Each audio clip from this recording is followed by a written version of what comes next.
Bonjour à tous, je suis Victor, votre professeur DigiSchool en sciences économiques et sociales. Aujourd'hui, nous allons nous intéresser aux différents types de soutenabilité.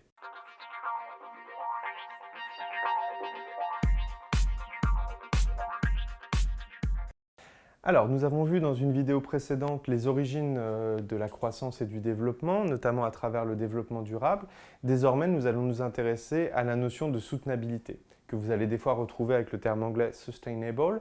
Donc, en France, du coup, on utilise le terme de soutenabilité et on retrouve deux principes dans la soutenabilité. On va retrouver soutenabilité forte et faible.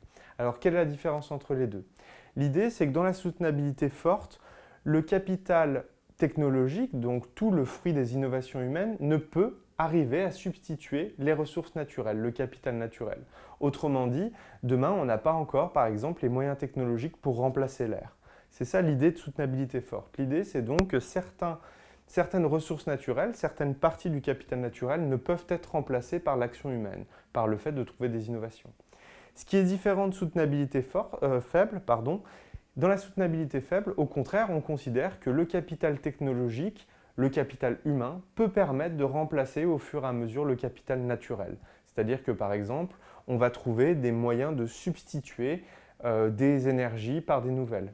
Je prends l'exemple de l'énergie fossile. Si demain, du coup, il n'y a plus de pétrole, ce n'est pas forcément un problème d'après certains économistes, pour la simple et bonne raison qu'on a arrivé, à travers des innovations, à utiliser d'autres formes d'énergie.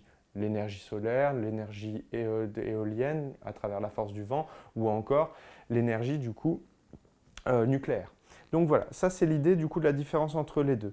Et tout ça, ça nous amène à la dernière notion du capital naturel, qui en fait est donc l'ensemble des ressources disponibles pour l'humain.